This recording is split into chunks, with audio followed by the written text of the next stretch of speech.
ஓம் சாந்தி 10/6/2024 காலை முரளி பாப்தாதா மதுபன். சாராம்சம். இனிய குழந்தைகளே, உங்கள் இலக்கை எப்பொழுதும் உங்கள் முன்னிலையில் வைத்திருங்கள். அப்பொழுது நீங்கள் தொடர்ந்தும் தெய்வீக குணங்களை விருத்தி செய்வீர்கள். இப்பொழுது நீங்களே உங்களை பராமரித்துக் கொள்ள வேண்டும். அசுர குணங்களை அகற்றி தெய்வீக குணங்களை கிரகித்துக் கொள்ளுங்கள். கேள்வி: ஒரு நீண்ட ஆயுளை கொண்டிருப்பதற்கான ஆசீர்வாதத்தை நீங்கள் பெற்றிருந்தாலும் நீண்ட ஆயுளை கொண்டிருப்பதற்கு நீங்கள் செய்ய வேண்டிய முயற்சி என்ன? பதில்: ஒரு நீண்ட ஆயுளை கொண்டிருப்பதற்கு தமோ பிரதானிலிருந்து சதோ பிரதான் ஆகுகின்ற முயற்சியை செய்யுங்கள். நீங்கள் எந்தளவிற்கு அதிகமாக தந்தையை நினைவு செய்கின்றீர்களோ அந்தளவிற்கு நீங்கள் சதோ பிரதான் ஆகுவீர்கள். உங்கள் ஆயுட்காலம் அதிகரிப்பதுடன் மரண பயமும் அகற்றப்படும். நினைவை கொண்டிருப்பதனால் உங்களுடைய துன்பம் அகற்றப்பட்டு நீங்கள் மலர்கள் ஆகுவீர்கள். நினைவு செய்வதன் மூலமாகவே நீங்கள் ஒரு மறைமுகமான வருமானத்தை சம்பாதிக்கின்றீர்கள். நினைவு செய்வதனால் உங்கள் பாவங்கள் அழிக்கப்பட்டு ஆத்மா லேசானவர் ஆகுவதுடன் உங்கள் ஆயுட்காலமும் நீண்டதாக ஆகுகின்றது. ஓம் சாந்தி. இனிமையிலும் இனிமையான ஆன்மீக குழந்தைகளாகிய உங்களுக்கு தந்தை கற்பித்து விளங்கப்படுத்துகின்றார். அவர் எதனை விளங்கப்படுத்துகின்றார்? இனிய குழந்தைகளே, முதலில் நீங்கள் ஒரு நீண்ட ஆயுளை கொண்டிருக்க வேண்டும். ஏனெனில் உங்கள் ஆயுட்காலம் நீண்டதாகவே இருந்தது. உங்கள் ஆயுட்காலம் ஏறத்தாழ 150 வருடங்களாக இருந்தது. நீங்கள் எவ்வாறு ஒரு நீண்ட ஆயுட்காலத்தை பெறுகின்றீர்கள்? தமோ பிரதானிலிருந்து சதோ பிரதான் ஆகுவதன் மூலமாகும். நீங்கள் சதோ பிரதானாக இருந்த பொழுது உங்களுடைய ஆயுட்காலம் மிகவும் நீண்டதாக இருந்தது. நீங்கள் இப்பொழுது மேலே ஏறுகிறீர்கள். நீங்கள் தமோ பிரதான் ஆகியதால் உங்களுடைய ஆயுட்காலம் குறுகிவிட்டது என்பது உங்களுக்கு தெரியும்.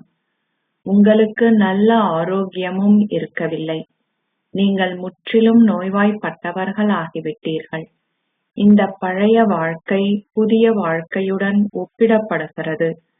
ஒரு நீண்ட ஆயுளை கொண்டிருப்பதற்கான வழியை தந்தை இப்பொழுது உங்களுக்கு காட்டுகின்றார் என்பதை நீங்கள் அறிவீர்கள். இனிமையிலும் இனிமையான குழந்தைகளே, நீங்கள் என்னை நினைவு செய்தால் மீண்டும் ஒருமுறை முன்பு இருந்தது போன்று ஆகுவீர்கள். நீங்கள் நீண்ட ஆயுளுடன் சதோ பிரதானாகவும் ஆரோக்கியமாகவும் இருந்தீர்கள். நீங்கள் குறுகிய ஆயுளை கொண்டிருக்கும் பொழுது மரண பயம் உள்ளது. சத்திய யுகத்தில் நீங்கள் என்றுமே அகால மரணத்தை அனுபவம் செய்ய மாட்டீர்கள் என்ற உத்தரவாதத்தை நீங்கள் பெற்றிருக்கின்றீர்கள். நீங்கள் தொடர்ந்தும் தந்தையை நினைவு செய்தால் உங்கள் ஆயுட்காலம் நீண்டதாகவும் உங்கள் துன்பம் அனைத்தும் அகற்றப்படும். நீங்கள் எவ்வித துன்பத்தையும் அனுபவம் செய்ய மாட்டீர்கள். உங்களுக்கு வேறு என்ன வேண்டும்? உங்களுக்கு ஓர் உயர்ந்த அந்தஸ்து வேண்டும் என்று நீங்கள் கூறுகிறீர்கள். உங்களால் அத்தகையதோர் அந்தஸ்தை பெற முடியும் என்பதை நீங்கள் அறிந்திருக்கவில்லை. தந்தை இப்பொழுது உங்களுக்கு அதற்கான வழியை காட்டுகின்றார். உங்களுடைய இலக்கும் லட்சியமும் உங்கள் முன்னிலையில் உள்ளன. உங்களால் அத்தகையதோர் அந்தஸ்தை கோர முடியும். இங்கேயே நீங்கள் தெய்வீக குணங்களை கிரகிக்க வேண்டும். உங்களையே வினவுங்கள், என்னில் ஏதாவது குறைபாடுகள் உள்ளனவா? பல வகையான குறைபாடுகள் உள்ளன. புகைப்பதும் அசுத்தமான உணவை உண்பதும் குறைபாடுகளே ஆகும். விகாரத்தை கொண்டிருப்பதே மிகப்பெரிய குறைபாடாகும். அது தீய நடத்தையை கொண்டிருப்பது என்றும் அழைக்கப்படுகின்றது. தந்தை கூறுகிறார், நீங்கள் விக்காரமுடையவர்களாகிவிட்டீர்கள். இப்பொழுது நான் உங்களுக்கு விக்காரமற்றவர்கள் ஆகுவதற்கான வழியை காட்டுகின்றேன்.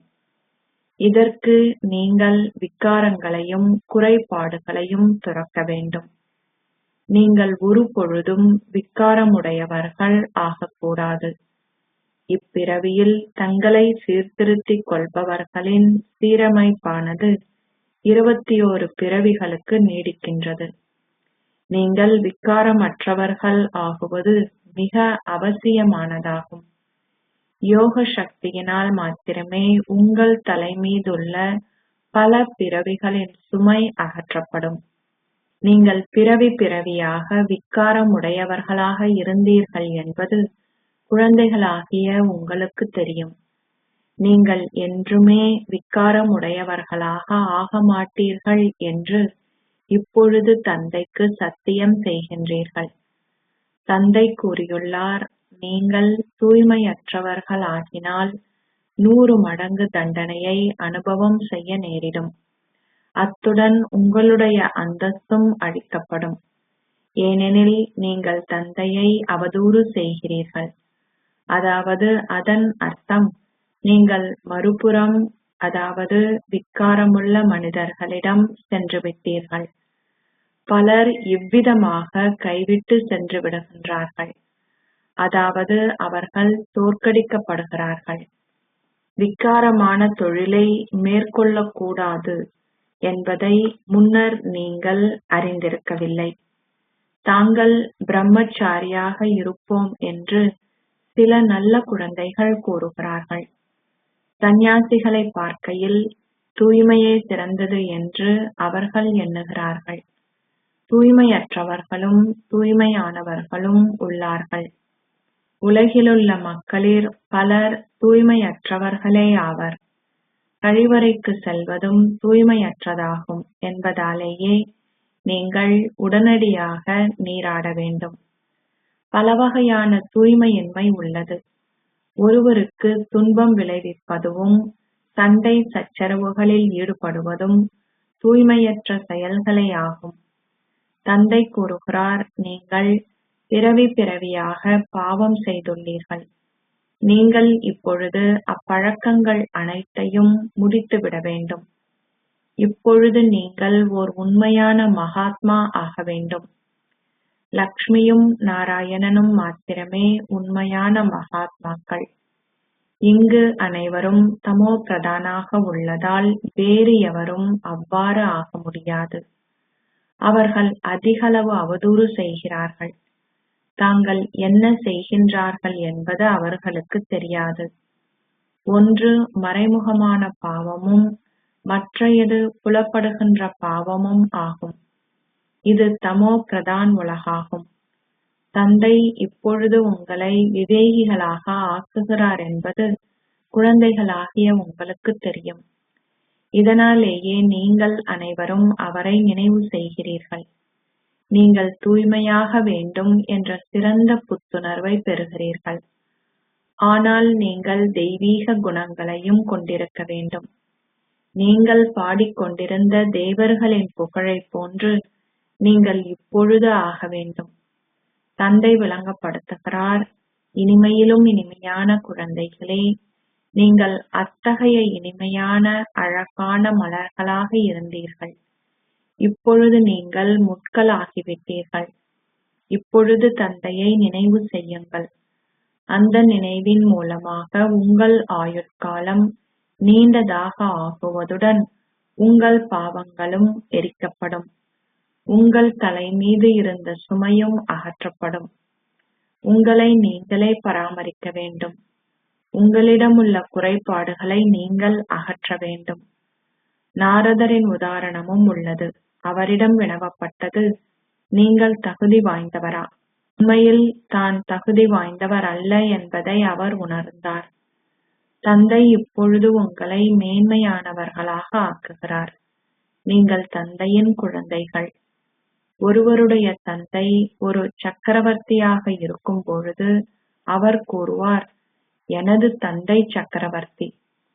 ஒரே ஒரு பாபாவே உங்களுக்கு பெருமளவு சந்தோஷத்தை கொடுக்கின்றார். ஒரு நல்ல சுபாவத்தை கொண்டிருக்கின்ற சக்கரவர்த்திகள் ஒரு பொழுதும் கோபப்பட மாட்டார்கள். இப்பொழுது அனைவருடைய கலைகளும் படிப்படியாக குறைந்துவிட்டன. அவர்கள் அதனை குறைபாடுகளினதும் ஆதிக்கத்திற்கு உட்பட்டிருப்பதுடன் அவர்களுடைய கலைகளும் தொடர்ந்தும் குறைவடைகின்றன. அவர்கள் தொடர்ந்து தமோ ஆகினார்கள். இப்பொழுது இது தமோ பிரதான் ஸ்திதியின் இறுதி போன்றுள்ளது. அவர்கள் சந்தோஷமற்றவர்களாக ஆகிவிட்டார்கள். நீங்கள் பெருமளவு சகித்துக் கொள்ள வேண்டும். நீங்கள் இப்பொழுது அனாதியான சத்திர சிகிச்சை நிபுணரால் குணமாக்கப்படுகிறீர்கள். தந்தை கூறுகிறார், அந்த 5 விகாரங்களும் மீண்டும் மீண்டும் உங்களுக்கு தொல்லை கொடுக்கின்றன. நீங்கள் தந்தையை நினைவு செய்வதற்கு எந்தளவிற்கு முயற்சி செய்கின்றீர்களோ அந்தளவிற்கு மாயையும் உங்களை விழச் செய்வதற்கு அதிக முயற்சி செய்வாள். மாயையின் புயல்கள் எவையும் உங்களை அசைக்க முடியாத அளவுக்கு உங்களுடைய ஸ்திதி மிகவும் உறுதியாக இருக்க வேண்டும். ராவணன் என்பது வேறு எதுவுமல்ல. அவன் ஒரு மனிதனும் அல்லன். 5 விகாரங்கள் ஆகிய ராவணனே மாயை என்று அழைக்கப்படுகின்றான். நீங்கள் யார் என்பதை ராவணனின் அசுர சமுதாயம் இனங்கண்டு கொள்வதில்லை. இந்த பிரம்மகுமாரிகள் எதை விளங்கப்படுத்துகிறார்கள்? இதன் உண்மையான நிலையை எவருமே புரிந்து கொள்வதில்லை. நீங்கள் ஏன் பிரம்மகுமாரர்களும் குமாரிகளும் என அழைக்கப்படுகிறீர்கள்? பிரம்மா யாருடைய குழந்தை? நீங்கள் இப்பொழுது வீடு திரும்ப வேண்டும் என்பதை குழந்தைகளாகிய நீங்கள் அறிவீர்கள். தந்தை இங்கமர்ந்திருந்து குழந்தைகளாகிய உங்களுக்கு இக்கற்பித்தல்களை கொடுக்கின்றார். நீங்கள் ஒரு நீண்ட ஆயுளை கொண்டிருப்பதுடன் செல்வந்தராகவும் இருப்பீர்களாக. அவர் உங்களுடைய ஆசைகள் அனைத்தையும் பூர்த்தி செய்து உங்களுக்கு ஆசீர்வாதங்களை அருள்கின்றார். எவ்வாறாயினும் அந்த ஆசீர்வாதங்களை பெறுவதனால் மாத்திரம் எதுவும் நிகழ்ந்து விடாது. நீங்கள் முயற்சி செய்ய வேண்டும். அனைத்து விஷயங்களும் புரிந்து கொள்ளப்பட வேண்டும். உங்களுக்கு ராஜ்ய திலகத்தை கொடுப்பதற்கான ஓர் உரிமையை நீங்கள் சம்பாதித்துக் கொள்ள வேண்டும். தந்தை இந்த உரிமையை உங்களுக்கு கொடுக்கின்றார். அவர் குழந்தைகளாகிய உங்களுக்கு கற்பித்தல்களை கொடுக்கின்றார். இன்னதை செய்யுங்கள். அவர் உங்களுக்கு கொடுக்கின்ற முதற்தரமான கற்பித்தல் சதா என்னை மாத்திரம் நினைவு செய்யுங்கள். மக்கள் அவரை அறியாததனால் அவர்கள் அவரை நினைவு செய்வதில்லை. அவர்களுடைய நினைவு தவறானதாகவே உள்ளது. கடவுள் சர்வ வியாபி என்று அவர்கள் கூறுகிறார்கள். எனவே அவர்கள் எவ்வாறு சிவபாபாவை நினைவு செய்ய முடியும்? அவர்கள் ஒரு சிவாலயத்திற்கு சென்று அவரை வழிபடுகின்றார்கள். நீங்கள் அவர்களை வினவ முடியும், அவரது தொழில் என்னவென்று எனக்கு கூறுங்கள். கடவுள் சர்வ வியாபி என்று அவர்கள் பதிலளிப்பார்கள். அவர்கள் அவரை வழிபட்டு அவரிடம் கருணையை வேண்டுகிறார்கள். பின்னர் எவராவது அவர்களை கடவுள் எங்கே இருக்கிறார் என்று வினவும் பொழுது கடவுள் சர்வ வியாபி என்று கூறுகிறார்கள். அவர்கள் விக்கிரகங்களின் முன்னிலையில் என்ன செய்கின்றார்கள் என்று பாருங்கள். விக்கிரகங்களின் முன்னிலையில் அவர்கள் இல்லாத பொழுது அவர்கள் தெய்வீக குணங்கள் அனைத்தையும் இழக்கின்றனர். பக்தி மார்க்கத்தில் அவர்கள் பல தவறுகளை செய்கின்றார்கள். இன்னமும் அவர்கள் பக்தியில் பெருமளவு அன்பை கொண்டிருக்கிறார்கள். அவர்கள் கிருஷ்ணருக்காக விரதம் இருப்பதுடன் நீரையேனும் அருந்துவதில்லை. இங்கு நீங்கள் கற்கின்றீர்கள். அந்த பக்தர்கள் என்ன செய்கின்றார்கள் என்று பாருங்கள். இப்பொழுது நீங்கள் அவை அனைத்தையும் பார்த்து வியப்படைகின்றீர்கள். நாடகத்திற்கேற்ப பக்தி செய்கையில் நீங்கள் தொடர்ந்தும் கீழிறங்கினீர்கள். எவராலும் மேலேற முடியாது. இதுவே எவரும் அறிந்திராத அதி மங்களகரமான சங்கம யுகமாகும். அதி மேன்மையானவர்கள் ஆகுவதற்கு இப்பொழுது நீங்கள் முயற்சி செய்கின்றீர்கள். ஓர் ஆசிரியர் மாணவர்களுக்கு சேவை செய்வதால் அவர் அவர்களின் சேவகர் ஆவார். அவர்கள் அரசாங்க சேவகர்கள். தந்தை கூறுகின்றார், நானும் உங்களுக்கு சேவை செய்வதுடன் கற்பிக்கின்றேன். அவர் ஆத்மாக்கள் அனைவரினதும் தந்தை. அவர் ஆசிரியராகவும் ஆகுகின்றார். அவர் உங்களுக்கு உலகின் ஆரம்பம், மத்தி, இறுதியின் ஞானத்தையும் கூறுகின்றார்.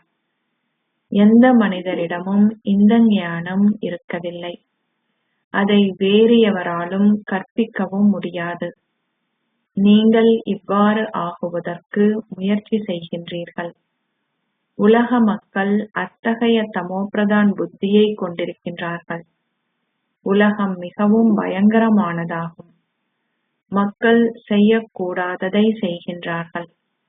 அவர்கள் பெருமளவு வன்முறைகள், கொள்ளையடித்தல் போன்றவற்றில் ஈடுபடுகின்றார்கள். அவர்கள் எதைத்தான் செய்யவில்லை? அவர்கள் 100% தமோபிரதானாக உள்ளனர். நீங்களோ இப்பொழுது 100% சதோபிரதான் ஆகுகின்றீர்கள்.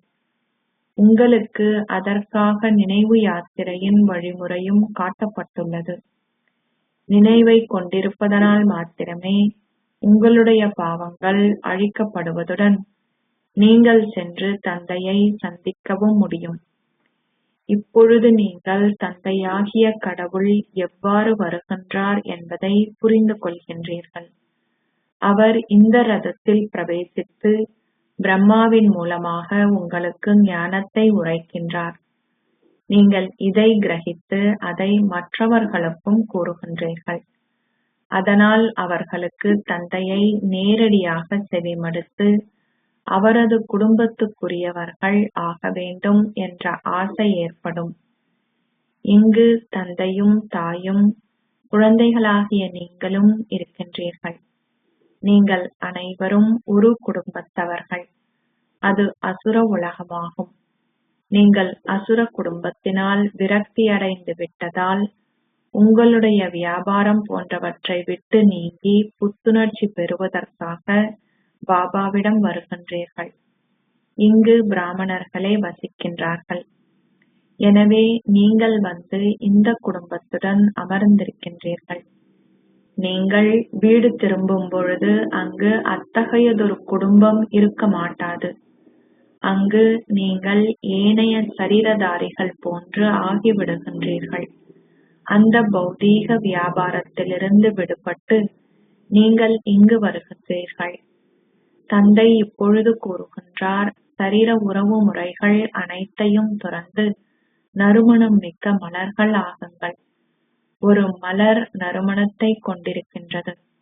அனைவரும் மலர்களை பறித்து அவற்றை நுகர்கின்றார்கள். எவரும் எருகம்புல்லை பறிப்பதில்லை. எனவே நீங்கள் மலர்கள் ஆகுவதற்கு முயற்சி செய்ய வேண்டும். இதனாலேயே பாபா மலர்களையும் கொண்டு வந்து உங்களுக்கு கூறுகின்றார், நீங்கள் இவைகளை போன்று ஆக வேண்டும். வீட்டில் வசிக்கையில் நீங்கள் ஒரே ஒரு தந்தையையே நினைவு செய்ய வேண்டும். அந்த சரீர உறவுகள் அனைத்தும் முடிவடையப் போகின்றன என்பது உங்களுக்கு தெரியும். இங்கு நீங்கள் ஒரு மறைமுகமான வருமானத்தை சம்பாதிக்கின்றீர்கள். நீங்கள் உங்களுடைய சரீரத்தை நீக்க வேண்டும். நீங்கள் உங்களுடைய வருமானத்தை சம்பாதிப்பதுடன் வளர்ச்சியாக இருந்தவாறு உங்களுடைய சரீரத்தை நீக்க வேண்டும். நடக்கும் பொழுதும் உலாவித் திரியும் பொழுதும் தந்தையின் நினைவில் நிலைத்திருங்கள். நீங்கள் ஒரு பொழுதும் களைப்படைய மாட்டீர்கள். தந்தையின் நினைவில் சரீரமற்ற ஸ்திதியில் நீங்கள் எவ்வளவுதான் நடந்து திரிந்தாலும், நீங்கள் இங்கிருந்து கீழே அபுரோட்டிற்கு நடந்தாலும் களைப்படைய மாட்டீர்கள். உங்களுடைய பாவங்கள் அழிக்கப்படுவதுடன் நீங்கள் லேசானவர்கள் ஆகுவீர்கள். குழந்தைகளாகிய நீங்கள் எவ்வளவு நன்மை அடைகிறீர்கள் என்பதை வேறு எவராலும் அறிந்து கொள்ள முடியாது. உலகம் முழுவதிலும் உள்ள மக்கள் கூவி அழைக்கின்றார்கள், ஓ தூய்மையாக்குபவரே, வந்து எங்களை தூய்மையாக்குங்கள். அவ்வாறாயின் அவரை எவ்வாறு மகாத்மா என்று அழைக்க முடியும்? நீங்கள் தூய்மையற்றவர்களுக்கு தலைவணங்க மாட்டீர்கள். நீங்கள் தூய்மையானவர்கள் முன்னிலையில் மாத்திரமே தலை வணங்குவீர்கள். ஒரு குமாரியின் உதாரணம் உள்ளது. அவள் தூய்மையற்றவர்கள் ஆகும் பொழுது அனைவர் முன்னிலையிலும் தலைவணங்க வேண்டியிருப்பதுடன், ஓ தூய்மையாக்குபவரே, வாருங்கள் என கூவி அழைக்கின்றாள். ஆனால் நீங்கள் கூவி அழைக்க நேரிடும் வகையில் ஏன் தூய்மையற்றவர்களாகினீர்கள்? இது ராவண ராஜ்யம் என்பதால் அனைவருடைய சரீரங்களும் விகாரத்தினால் உருவாக்கப்பட்டவை ஆகும். நீங்கள் இப்பொழுது ராவணனை விட்டு விலகிவிட்டீர்கள். இது அதி மங்களகரமான சங்கமயுகம் என்று அழைக்கப்படுகின்றது. நீங்கள் இப்பொழுது ராமராஜ்யத்துக்கு செல்வதற்கு முயற்சி செய்கின்றீர்கள். சத்திய யுகமே ராமராஜ்யமாகும். நீங்கள் திரேதா யுகமே ராமராஜ்யம் என்று கூறுவீர்களாயின், லக்ஷ்மி நாராயணனின் சூரியவம்ச ராஜ்யத்துக்கு என்ன நடந்தது? இப்பொழுது குழந்தைகளாகிய நீங்கள் இந்த ஞானம் முழுவதையும் பெறுகின்றீர்கள். புதியவர்கள் வருகின்றார்கள். நீங்கள் அவர்களுக்கும் ஞானத்தை கொடுத்து அவர்களை தகுதி வாய்ந்தவர்கள் ஆக்குகிறீர்கள். சில வேளைகளில் அவர்கள் கொண்டிருக்கின்ற சகவாசத்தினாலே தகுதி வாய்ந்தவர்களிலிருந்து தகுதியற்றவர்கள் ஆகிவிடுகின்றார்கள். தந்தை உங்களை தூய்மையாக்குவதால் நீங்கள் மேலும் தூய்மையற்றவர்கள் ஆகிவிடக்கூடாது. தந்தை உங்களை தூய்மையாக்குவதற்காக வந்துவிட்டதால் உங்களை தூய்மையற்றவர்களாக்கி தோற்கடிக்கும் அளவுக்கு மாயை மிகவும் சக்தி வாய்ந்தவளாக இருக்கின்றாள். நீங்கள் பின்னர் கூவி அழைக்கிறீர்கள், பாபா என்னை காப்பாற்றுங்கள். அற்புதம்!